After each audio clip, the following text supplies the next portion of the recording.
Bonjour, bienvenue dans notre journal TB33. L'actualité, un parti vient de voir le jour. Stop à la corruption de nos élus alors que des jeunes interpellent le parti de Emmanuel Macron qui distribue le programme. Nous allons à la rencontre de ces jeunes, nous leur posons la question sur les élections. Voici leur réponse, un reportage signé Jacques Salomon et Lily. Voilà, alors donc vous êtes tous les trois jeunes, vous êtes en terminale je crois. Oui, c'est ça. on a tous un terminal S au lycée des Graves, Un Gradignan. à Gradignan. Voilà.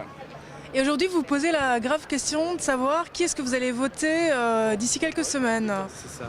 Oui, moi j'ai 18 ans. Du coup là je vais bientôt recevoir ma carte électorale. Et la grande question c'est, surtout dans un climat politique comme celui-ci, c'est pour qui je vais voter. Bon, j'ai des petites idées, mais voilà, je suis un peu perdu et du coup je suis là aujourd'hui pour m'enseigner, pour chercher des nouvelles idées. Et voilà.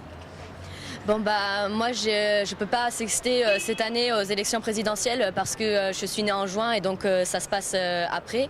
Mais je me pose quand même des questions parce que j'arrive bientôt à ma majorité et c'est un sujet qui me concerne de très près. C'est quand même, je suis quand même française et j'ai envie de défendre les valeurs françaises et je me pose la question aujourd'hui pourquoi est-ce que je voterai déjà et ensuite quel candidat je vais choisir parce que je trouve qu'ils ne sont pas tous représentatifs de ce que je suis en tant que Française à mon échelle et leurs idées ne me correspondent pas forcément ou ne répondent pas forcément à mes attentes en tant que jeune. Moi, comme ma camarade, je serai trop jeune pour voter, mais je me sens quand même beaucoup plus engagé que beaucoup de jeunes qui pourront voter et qui d'ailleurs s'abstentionnent.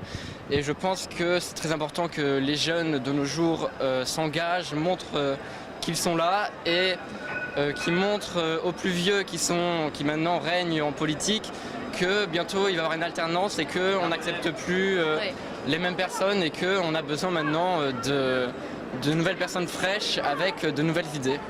Je pense que c'est important aussi que les jeunes prennent part à ce débat parce qu'on est la génération du futur et ce débat il nous concerne forcément parce que c'est nous petit à petit qui allons prendre la relève, c'est nous petit à petit qui pouvons faire en sorte que les choses changent et le fait qu'on s'y intéresse pas assez c'est extrêmement triste pour notre pays parce que c'est le laisser dans le déboire dans lequel il est en fait. Voilà, alors pour résumer, on a l'impression qu'il n'y a pas un candidat qui vous transcende, mais si vous aviez vraiment à choisir, si demain vous aviez à voter, qu'est-ce que vous voteriez? Est-ce que vous voteriez déjà? Et si oui, quel candidat ou quel vote vous metteriez dans l'urne? Alors moi je suis tenté par Mélenchon, mais le gros problème c'est qu'il veut sortir de l'Europe et pour moi l'Europe c'est important. Alors, en tout cas ce que je vois, ça permet de développer des choses, d'aider aussi, de s'entraider. Moi aussi je suis dans cette idée-là, nous en classe on s'entraide, pourquoi pas à l'échelle européenne où l'entraide ne serait pas utile. Et mais je suis entre Mélenchon et Hamon. Bon, en tout cas moi là je regarde pas sur le plan économique, je regarde surtout sur l'humain, sur les valeurs qu'il porte. Et je me dis, non, il y a personne d'autre qui propose une certaine alternative niveau humain, niveau les valeurs. Ouais, mais si c'était vraiment demain, c'est-à-dire que si demain, voilà, tu es devant l'urne, si tu as un vote blanc, un vote Mélenchon, un vote Hamon, là, tu choisis quoi? Alors là, Mélenchon, direct.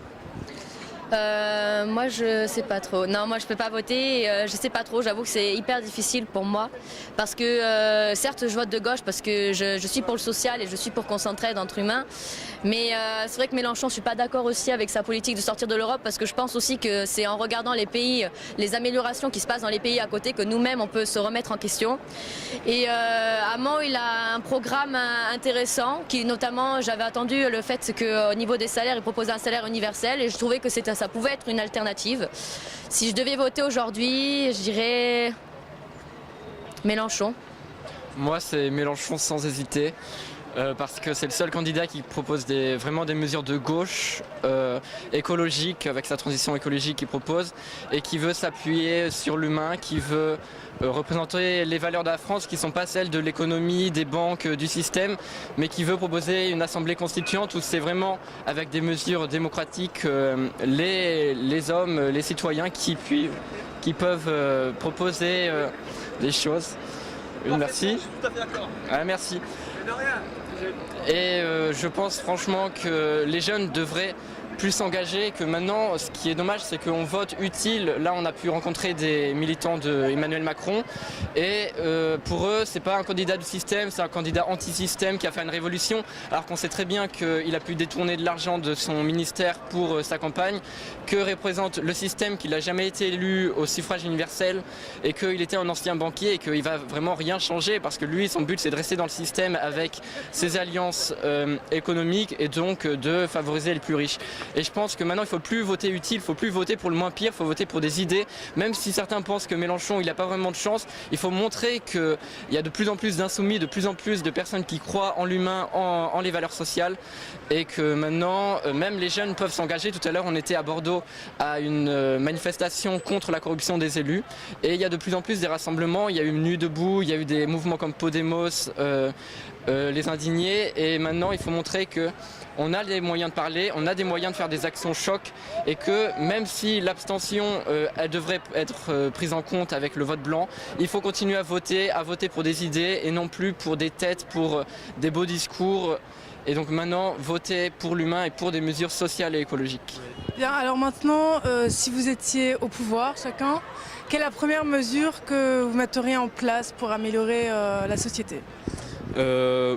Moi, là où vraiment je réfléchis sur quoi je me dis on peut changer le monde, c'est l'écologie. C'est vrai qu'on n'en parlait pas énormément depuis quelques années. Voilà, ça commence à émerger, mais avant, c'était pas le sujet principal. Et chez Hamon et Mélenchon, c'est vrai qu'ils remettent ça en question. Et oui, moi, j'arrive au pouvoir, alors de toute façon, ça doit être. Moi, je trouve pas que c'est pas parce que c'est par exemple moi qui serai élu qui doit forcément changer les choses, changer cette chose ou faire ceci par ma seule alternative ou par mon gouvernement. Il faut aussi que c'est une idée globale, c'est une idée de l'intérêt commun. C'est pas forcément parce que c'était écrit dans mon programme. Si ça déplaît à plus de 60 personnes, je vais pas 60% de personnes, pardon. Je ne vais pas le mettre en place. Mais là où je mettrai tout de suite en sorte des lois ou ce que je changerai dans la Constitution ou que j'abrogerai, c'est tout ce qui se rapporte à la pollution, qui ne parle plus du tout d'écologie, qui comme si on se rapporte qu'à nous, on est vraiment comment on dit non mais sur l'humain quoi. Égotique, égocentrique. Ouais, on est vraiment égocentrique sur nous-mêmes, sur l'humain, on oublie le monde, mais en fait si le monde, ouais voilà, si on oublie ce qui se passe autour de nous, et ben après on risque de s'oublier aussi. Donc moi je partirais vraiment sur l'écologie au début de mon mandat si j'étais élu. Moi, je suis d'accord avec le fait qu'il faut laisser faut laisser la parole un peu plus aux Français et un peu moins aux représentants parce que c'est vraiment leur parole à eux qu'on veut. Et après, je pense que je suis d'accord avec l'écologie aussi. Je pense qu'aujourd'hui, c'est de plus en plus important qu'il faut prendre soin de notre planète parce que réellement, c'est elle qui nous permet aujourd'hui de faire tout ce qu'on peut faire et que sans elle, on est mal. Ma première mesure, ça serait plutôt moi au niveau de la pauvreté parce que ça m'agace de voir qu'il y a des bâtiments inhabités dans lesquels on pourrait loger des personnes à moindre prix ou voire même pas de prix du tout. Enfin, ils sont inoccupés, alors autant les donner à des personnes qui sont vraiment dans le besoin. J'essaierai de faire des mesures aussi pour les jeunes. C'est 20% de jeunes dans certaines communes qui n'ont qu'un repas par jour. Quand moi je suis jeune, je vais faire de longues études et clairement j'ai pas envie de crever de faim parce que c'est important aussi mes études. Ça va développer le pays et c'est vrai que je pencherai plus par des mesures comme ça vers limiter la pauvreté, peut-être aussi donner des idées pour qu'on vive un peu plus en vie associative, montrer aux Français que c'est pas parce qu'on est propriétaire ensemble qu'on n'est pas propriétaire du tout. La propriété individuelle, on peut aussi la partager pour faire en sorte qu'il y ait moins de frais et qu'on peut tous avoir accès au logement. Moi, ce serait tout d'abord d'abolir le nucléaire. Ce serait d'abolir le nucléaire, donc de démanteler toutes ces centrales qui sont des désastres, des fléaux écologiques. Et ce serait ensuite, deuxièmement, de limiter la corruption des élus en enlevant l'immunité parlementaire et en vraiment sanctionnant toutes ces corruptions, tous ces abus de biens sociaux. Et enfin, ce serait de donner la parole aux jeunes et aux femmes aussi en promouvant toutes les femmes, que ce soit dans les gouvernements ou même au travail, en limitant toutes avec la parité, mais avec aussi les inégalités sociales qu'on peut toujours voir. Et donc donner la parole aux femmes et aux jeunes tout en restant écologique et social. Voilà. Ce que je tiens à dire et ce qui me touche vraiment en tant qu'homme, c'est que c'est plus possible, mais vraiment plus possible qu'en 2017, il n'y ait que 20% de femmes à l'Assemblée nationale. On est les lois Simone Veil, elles datent, on est en 2017 quoi. Et quand je vois, j'ai vu, je sais plus la dernière fois sur quelle information, qu'il n'y avait que 20% de femmes lors de la journée des droits des femmes, qu'il n'y avait que 20% de femmes à l'Assemblée nationale. Je trouve ça écœurant et je me dis mais quelle injustice flagrante et que personne, peu de gens, peu de politiques réagissent par rapport à ça. Même moi je voudrais réagir par rapport à ça. J'ai vu une fois une émission où il disait que aujourd'hui certaines femmes n'ont pas accès à certains comment on appelle ça, vous savez, lorsque vous êtes PDG ou tout ça, voilà, elles ne peuvent pas accéder à des fonctions et à des postes supérieurs, soi-disant parce qu'elles sont blondes et qu'une blonde ça fait stupide, donc on préfère mettre une brune. Aujourd'hui, il y a des entreprises réellement qui, quand elles embauchent des personnes, elles le jugent sur leur physique. Mais le physique, ça ne fait pas la compétence, clairement. Et ces femmes-là, elles sont discréditées uniquement parce qu'elles sont blondes ou rousses ou que ça fait moins sérieux. Et pareil, il paraît aussi que, c'est ce que j'ai vu dans une émission, que les femmes, elles sont encore aujourd'hui moins payées que les hommes alors qu'elles font le même travail, si ce n'est mieux. Et ça, c'est scandaleux. C'est scandaleux. Qui a décidé que l'homme devait être un super-héros et que lui, il avait tous les droits? Personne. C'est nous les femmes. Et je pense que c'est important de le dire et de le signaler. C'est quand même nous, les femmes, qui faisons énormément pour la société. C'est nous qui mettons au monde les enfants. C'est nous qui les éduquons en partie avec nos maris. On a droit à autant de droits que les hommes. Et c'est tout à fait normal. Et on ne devrait pas non plus nous juger sur notre physique parce que nos compétences ne dépendent pas de ça. Il y a eu la journée internationale de la femme. On peut dire deux mots. J'entends pas d'ici. Oui, la journée internationale de la femme. C'est passé. Mais c'est quand même d'actualité. Mais c'est important d'y aller et de soutenir les femmes parce qu'on n'est pas assez soutenus.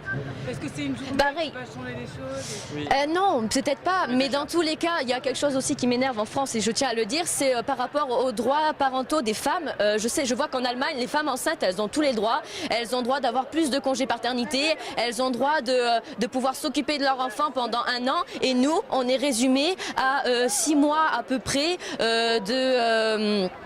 on a le droit à 6 mois où on ne travaille pas et après on est rémunéré et après on est obligé de reprendre le travail parce qu'au-delà de ces 6 mois, les femmes enceintes, bon voilà, elles n'ont plus de droits. Déjà c'est triste de se dire qu'il existe une journée pour les femmes. C'est tous les jours, c'est toute l'année, ça montre déjà l'inégalité. C'est-à-dire que là aujourd'hui, allez, oui les femmes, vive les femmes et tout. Et demain on va oublier et on va continuer notre petite routine. Et puis il y aura le plafond de verre qui existera toujours. Bon certes, il y a eu des progrès et il y a encore du progrès. Et nous, pourquoi là on est là les jeunes, c'est qu'on va défendre ces idées et qu'on va mettre tous ensemble en commun ces idées, qu'on va essayer d'être dans le progrès continuel et continuer à ce qu'ont fait nos ancêtres et ce que feront nos futurs enfants. C'est bien, super. Merci, vous avez quelque chose à ajouter? Merci à tous les quatre. Merci à vous.